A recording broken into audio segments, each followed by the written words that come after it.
Querido irmão, querida irmã, nesse domingo 23 de fevereiro, celebramos o 7º domingo do tempo comum.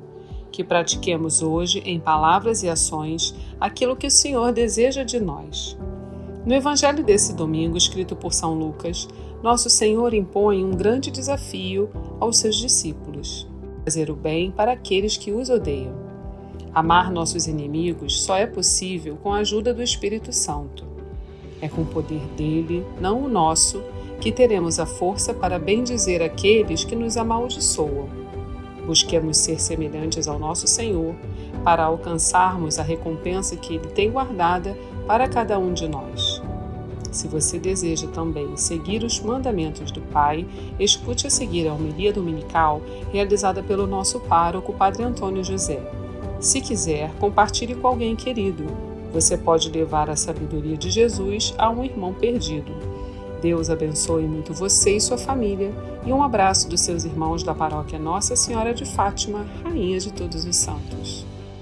O Senhor esteja convosco. Ele está no meio de nós. Proclamação do Evangelho de Jesus Cristo segundo Lucas. Glória a vós, Senhor. Naquele tempo, disse Jesus a seus discípulos: A vós que me escutais, eu digo: amai os vossos inimigos e fazei o bem aos que vos odeiam. Bendizei os que vos amaldiçoam e rezai por aqueles que vos caluniam. Se alguém te der uma bofetada numa face, oferece também a outra. Se alguém te tomar o manto, deixa-o levar também a túnica. Dá a quem te pedir, e se alguém tirar o que é teu, não peças que o devolva. O que vós desejais que os outros vos façam, fazei-o também vós a eles. Se amais somente aqueles que vos amam, que recompensa tereis? Até os pecadores amam aqueles que os amam. E se fazeis o bem somente aos que vos fazem o bem, que recompensa tereis? Até os pecadores fazem isso. E se emprestais somente àqueles de quem esperais receber, que recompensa tereis? Até os pecadores emprestam aos pecadores, para receber de volta a mesma quantia. Ao contrário, amai os vossos inimigos, fazei o bem e emprestai sem esperar coisa alguma em troca.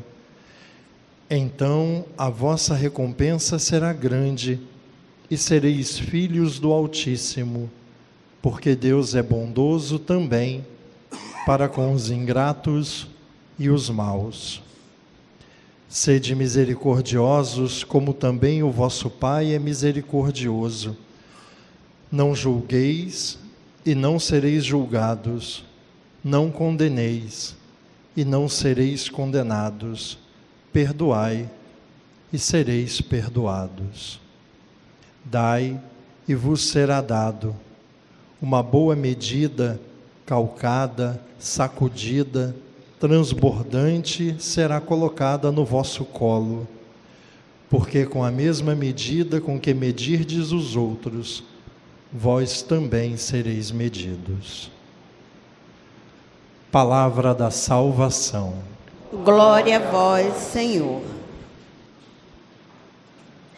Irmãos queridos, o trechinho do Evangelho que nós ouvimos hoje, talvez seja um dos maiores desafios que o Senhor Jesus faz aos seus discípulos, mas ao mesmo tempo é o trechinho que faz a gente entender melhor como é o coração e a mente de Cristo.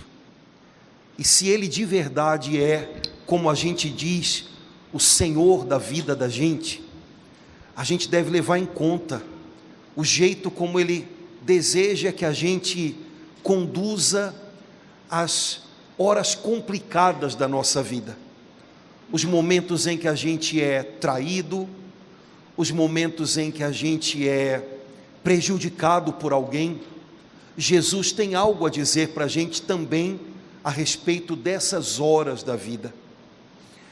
Talvez alguém ouvindo o evangelho de hoje dissesse: padre, mas olha, eu não tenho sangue de barata para... E aí eu diria para você: mas meu amigo, é justamente o contrário. Quem tem sangue de barata não consegue viver um negócio desse. Só quem tem uma vontade muito firme, e só quem é capaz de superar os seus impulsos primeiros e se deixar conduzir pela serenidade, pelo equilíbrio interior, é que é capaz de viver um desafio desses. Quem tem sangue de barata não consegue não. Mas eu queria chamar a sua atenção para 2 pontinhos do evangelho e no meio dessa história lembrar algo que a gente ouviu na primeira leitura de hoje. No comecinho do evangelho, o Senhor Jesus Cristo diz assim: ame os seus inimigos. Dizendo de outra maneira, ame aqueles que trazem problemas para você. Ame aqueles que talvez tenham entrado na sua vida, você tenha criado boas expectativas, mas eles não conseguiram ser o que você esperava, o que você precisava que eles fossem. Não guarde no seu coração ressentimentos a respeito dessas pessoas. Perdoe, ame. E o problema é que a palavra amar para a gente, ela está muito misturada com algumas coisas que não dá para a gente sentir pelos nossos inimigos. Na nossa cabeça, amar significa sentir coisas gostosas. Quando eu amo uma pessoa, eu gosto de estar perto dela. Quando eu amo uma pessoa, eu olho para ela e logo sorrio. A gente imagina que amor tem a ver com esses sentimentos bons que brotam quase que naturalmente no coração da gente. Quando, se você der uma olhadinha na sua Bíblia, você vai ver que para Jesus, amar não tem a ver com sentimentos que brotam naturalmente, mas tem a ver com uma decisão, uma escolha da gente, mesmo contrária a esses sentimentos.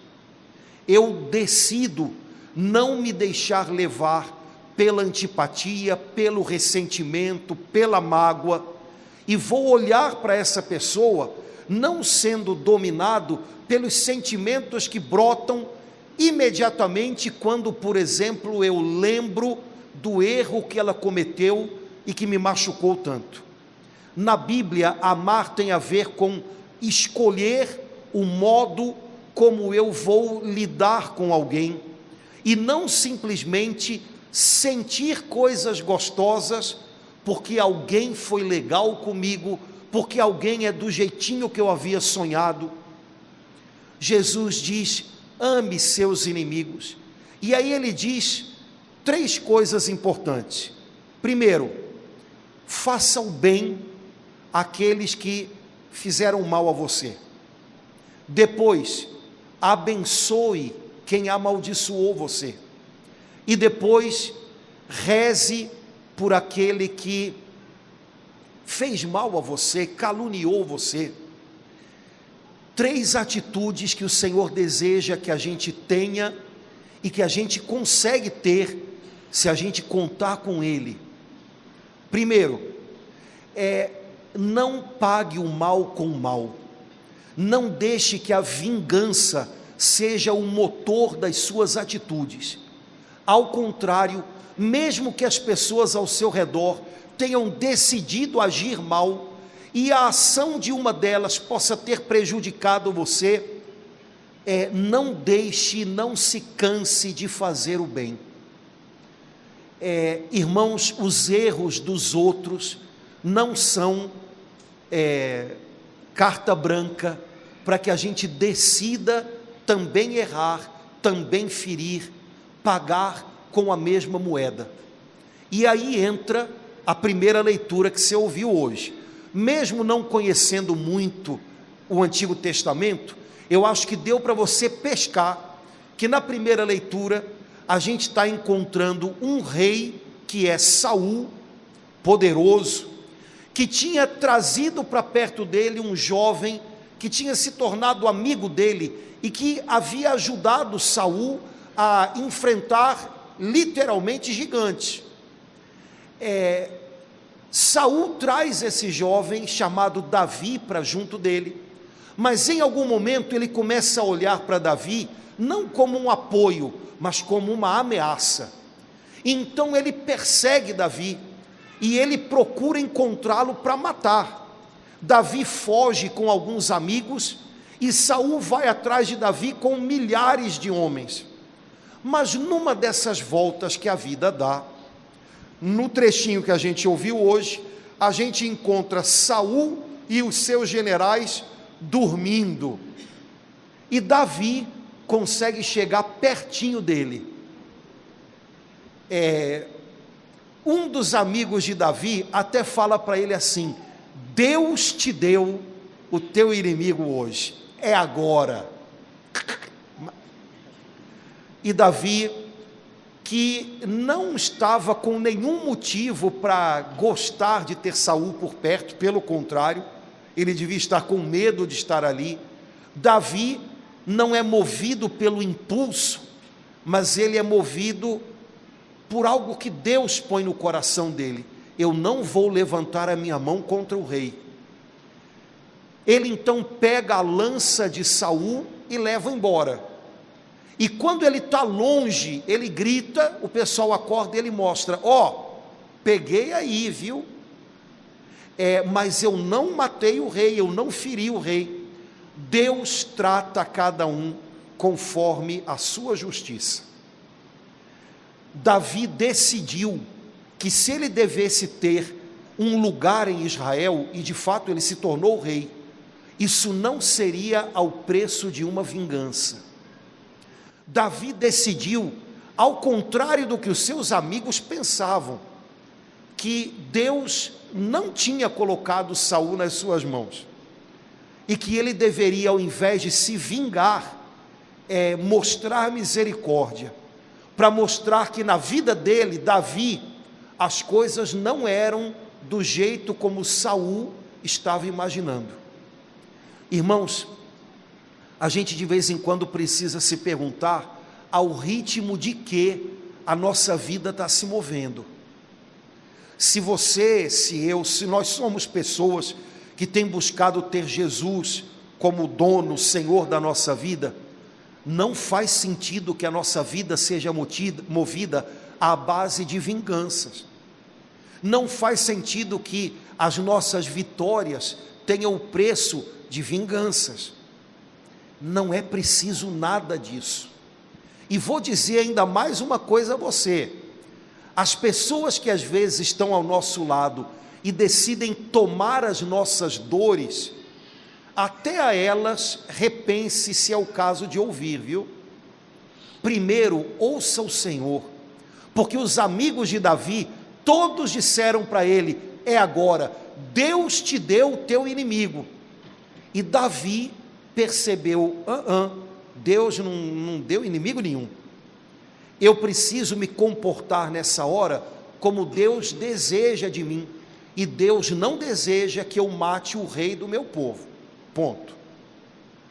Irmãos, às vezes as pessoas ao nosso redor, elas têm tanta preocupação em tomar as nossas dores, em estar do nosso lado, que elas correm o risco de nos dizer coisas que nos impedem de fazer aquilo que Deus espera da gente.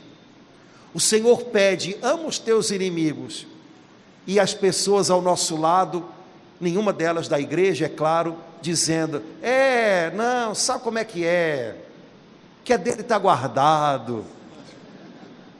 O pessoal de igreja é diferente. Não sei se você lembra que antigamente tinha uma música que a gente cantava na igreja: o mundo dá tantas voltas, mas dependendo de como você canta, muda, né? O mundo dá tantas voltas, a gente vai se encontrar, né?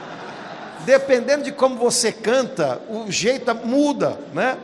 Então, irmãos queridos, cuidado, porque as pessoas que tomam as nossas dores, elas estão sendo movidas, como a gente, por um primeiro impulso de vingança, de antipatia por quem nos criou problemas.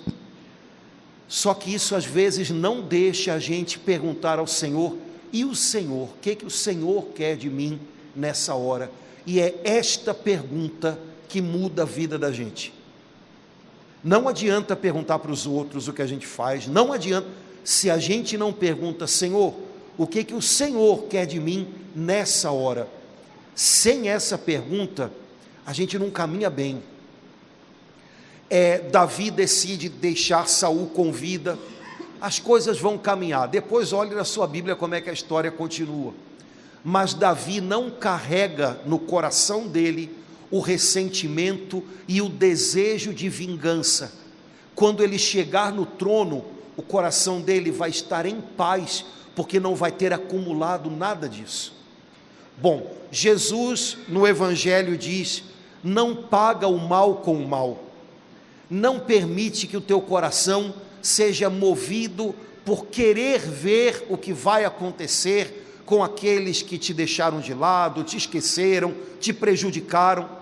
Fixa o teu coração em coisa melhor. Fixa o teu coração naquilo que Deus pode fazer por você, e isso vai te impulsionar a viver coisas boas. Depois Jesus diz: abençoa quem te amaldiçoou. Essas duas palavras, elas às vezes enganam, porque na cabeça da gente, a gente imagina que uma pessoa amaldiçoar é uma pessoa praguejar, para o inferno. Ou então que abençoar é dizer: oh, Deus te abençoe. É isso também, mas não é só. Amaldiçoar é sinônimo de maldizer, e abençoar é sinônimo de bendizer. Então vou dizer o que Jesus disse de outra maneira, de outro jeito. Jesus está dizendo: diz bem daqueles que dizem mal de você, abençoa e não amaldiçoa. É a segunda coisa que a gente pode decidir fazer diante daqueles que entraram na nossa vida e talvez nos fizeram ou nos têm feito problemas. Porque eu decido se eu vou falar mal ou não. Não tem a ver com um sentimento que me pega. Simpatia tem, né? Você vê uma pessoa que você gosta, a primeira coisa é decidir falar bem ou mal. Isso é decisão. É nesse ponto aí que Jesus espera encontrar a gente. Vigie suas decisões, tome as decisões corretas, não amaldiçoe quem amaldiçoou, abençoe. E aí, mais um detalhe que está escondido nessa história, já que a gente está falando de coisas que tem a ver com o nosso dia a dia no fundo. Irmãos, não só as pessoas que falam mal de nós podem ser problema, mas também as pessoas que nos fazem saber disso podem ser problema. As pessoas que tomam as nossas dores, elas podem nos fixar na nossa posição de mágoa e de desejo de vingança. Não podiam ter feito isso com você, você não merecia, mas não, o que é dele está guardado. É verdade, eu não merecia, vou segurar. As pessoas que nos fazem saber do que falam mal de nós, elas também nos trazem problemas. Porque quando a gente fica sabendo que alguém falou mal da gente, pronto, não tem jeito. E é mais difícil voltar a ter paz no coração. É preferível não saber. E aí você vai me dizer: mas como? Cara, sabe por quê? O que as pessoas pensam da gente, o que as pessoas dizem da gente, não dá para controlar. E vou dizer mais uma coisa para você, eu vou te dar uma notícia que pode ser estranha, mas olha, pode ajudar, pode te deixar um pouco em paz. Apesar de eu e você sermos pessoas maravilhosas, incríveis, gente do bem, gente, cara, é uma honra ser amigo da gente. Apesar disso, as pessoas têm direito de não gostar da gente. Isso significa que, primeiro, elas podem pensar diferente, elas podem ver em nós o que as pessoas que gostam de nós não costumam ver, e tudo bem. E eventualmente elas podem até falar sobre isso, e paciência. Cuidado quando o assunto é, olha, eu só vou te contar porque eu sou teu amigo. Quando começa com essa frase, o ideal seria a gente dizer, então não conta não. Mas eu tenho certeza que a gente vai dizer, conta, né? Mas saiba que depois, para você rearrumar o coração e voltar a ficar em paz, então essa nossa curiosidade complicada, ela tem um preço, é o preço da nossa paz. A gente hipoteca a paz do coração da gente por querer saber o que uma pessoa disse. E aí, o que eu faço? Não, eu vou lá, eu vou convencer ela do contrário, por bem ou por mal, mas eu vou... Não funciona. Abençoa também aqueles que amaldiçoam. Você é livre de tudo isso. Essas coisas de fato não são importantes. Ah, padre, mas a vida real não é assim. Não, ela é assim sim. As pessoas de fato falam mal da gente e a gente também fala mal delas, né? Então a gente também fala, né? Mas isso no fundo não muda muita coisa. O que muda a vida da gente é saber o que Deus teria a dizer sobre a gente. Você já parou para se perguntar isso? Ao invés de imaginar o que a cunhada está falando, o que o colega de trabalho está falando, Senhor, o que o Senhor teria a dizer sobre mim hoje? Bom, mas não é para fazer a pergunta e ir embora, né? Porque de repente a gente poderia ouvir, pois é, né, meu filho? Você hoje pisou na bola, né? Você hoje pisou na bola. Não era desse jeito, né? Isso está te custando o quê? Quando a gente busca isso, gente, dá mais para a gente mover a vida da gente. Não adianta a gente se consumir por coisas que vão além daquilo que a gente pode mexer. E a cabeça do outro é uma dessas coisas. Agora, naquilo que eu posso mexer, e em primeiro lugar estou eu próprio, com isso eu devo me ocupar. E para que eu possa ter uma visão adequada de mim mesmo, eu preciso me ver aos olhos de Deus, não aos olhos dos outros, porque eles não sabem, aos olhos de Deus. Senhor, como é que eu estou diante de Ti hoje? E eu tenho certeza que logo, logo, na nossa consciência, a voz de Deus vai falar, pois é, né? Temos que conversar um pouco. Isso importa. Abençoa quem amaldiçoa. Passa por essa vida falando bem das pessoas. Ah, mas então não fala nada. Fala de outra coisa. Mas não seja mais um amaldiçoador. O mundo já tem muitos.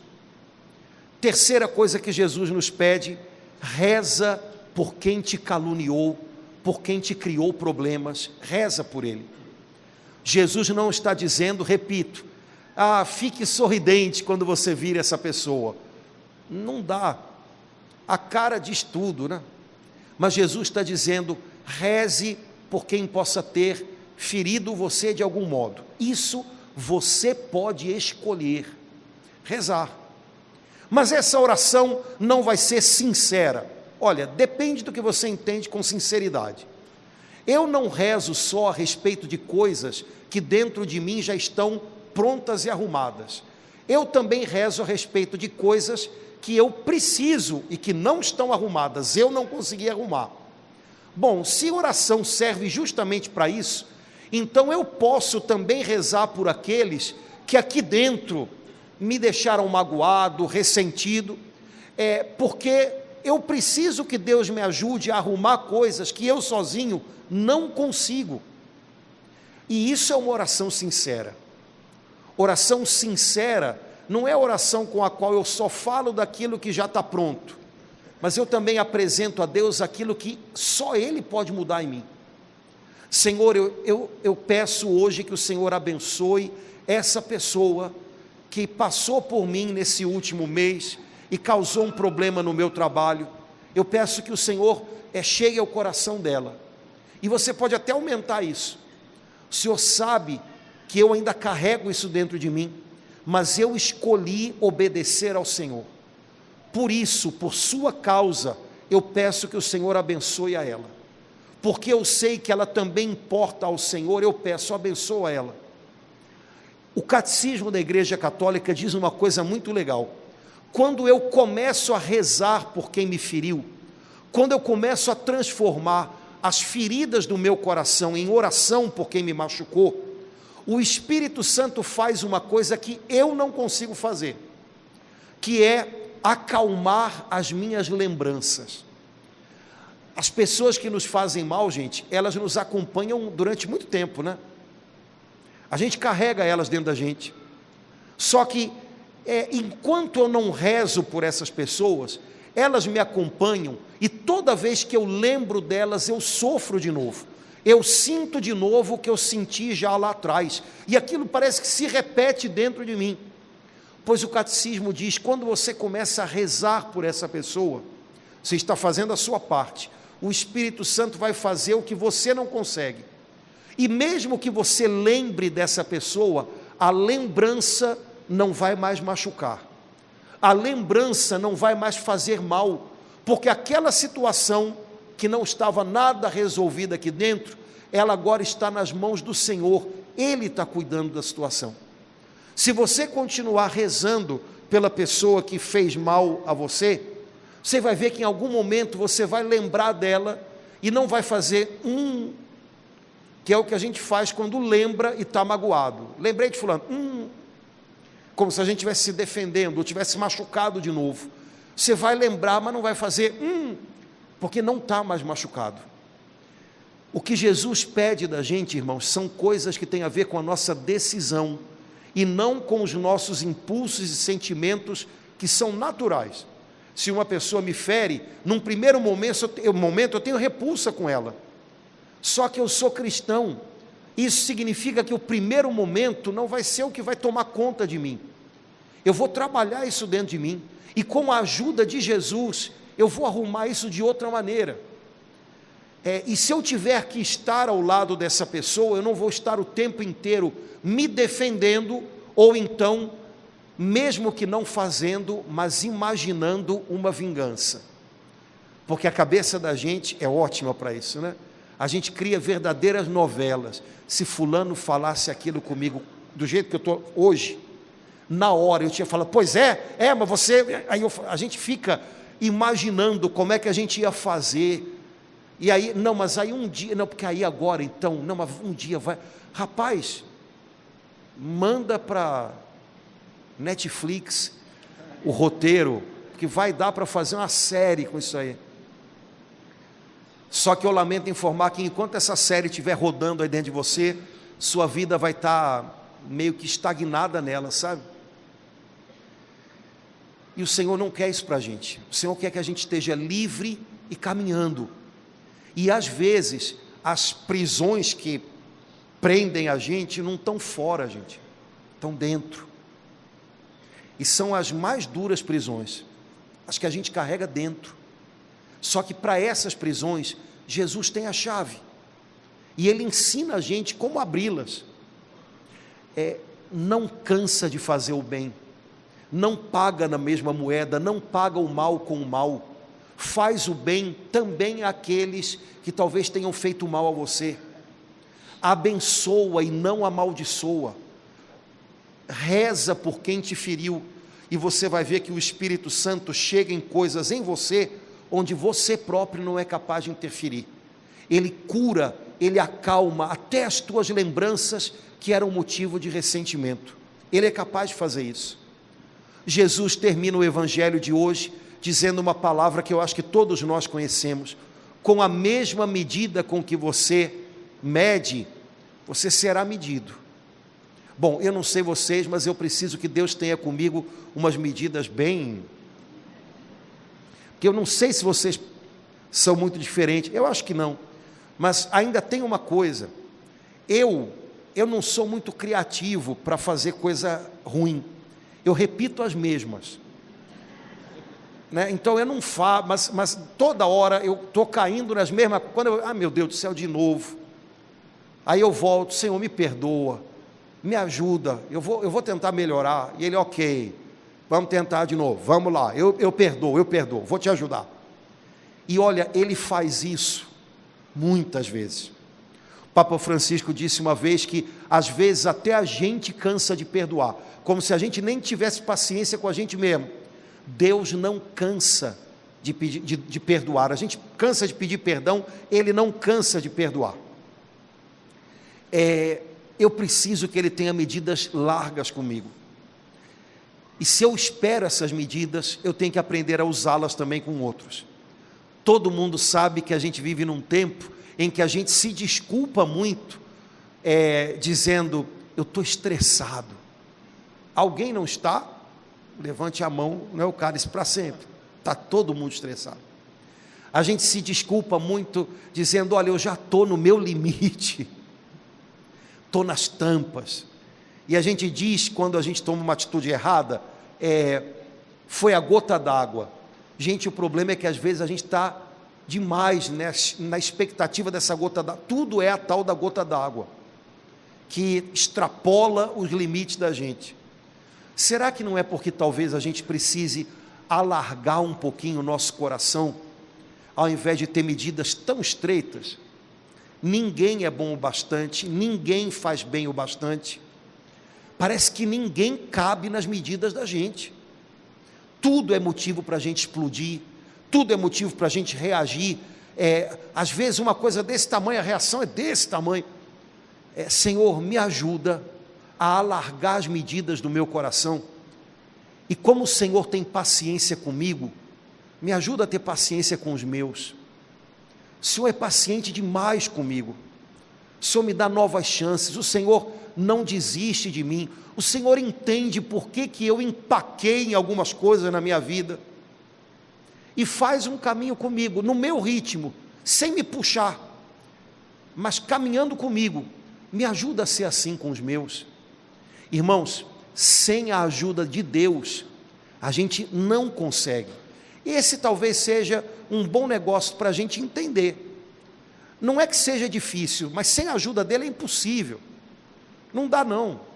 A gente explode, a gente larga as pessoas no caminho da vida da gente, vai largando elas pelo meio do caminho, mas com a ajuda do Senhor, a gente é capaz de superar coisas que antes para a gente pareciam o nosso limite.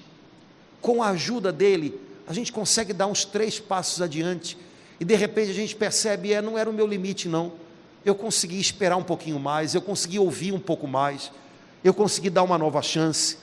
Que beleza, Deus está me fazendo ir além daquilo que eu tinha dito que era o meu limite. Quando a gente descobre que é Ele que está ajudando a fazer isso, a gente fica impressionado, encantado. Se a gente tenta sozinho, a gente se cobra algumas coisas que não funcionam. Não adianta você ficar se cobrando. Nosso impulso primeiro, nosso impulso natural é o da antipatia, é o da rejeição. Mas se a gente se deixa conduzir por Deus, a gente começa a reagir de outra forma, e é isso que Jesus espera de nós. Eu tenho certeza que a vida se encarrega de, ao longo da semana, dar um monte de oportunidades para a gente viver esse evangelho. Quando chegar a oportunidade, lembra de Jesus. Ele também tem algo a dizer para a gente nas horas em que as coisas estão difíceis, sofridas. Não pense que Jesus vai fazer como às vezes os nossos amigos, de verdade, você não merecia, não espere muito isso dele não, viu? Ele vai dizer para você, vamos junto, supera isso, abençoa, faz o bem, reza por essa pessoa. Ele não vai te estagnar no ressentimento, ele vai te ajudar a ir além disso, com perdão e com misericórdia. Que essa semana, nas horas de desafio da vida, a gente não esqueça que a gente tem o Senhor ao nosso lado, que a gente não esqueça do chamado que Ele está fazendo para a gente com esse Evangelho. Se você se decidir a dizer sim a Jesus, nisso que Ele pede para a gente hoje, eu garanto para você que você vai se surpreender com o que Jesus torna você capaz de viver. E eu garanto que você não vai hipotecar a sua paz por um desejo de vingança ou por um sentimento ruim que você já sentiu uma vez e não precisa sentir mais 1000. A paz vai continuar reinando na sua vida se você se decidir a permanecer fiel ao chamado de Jesus.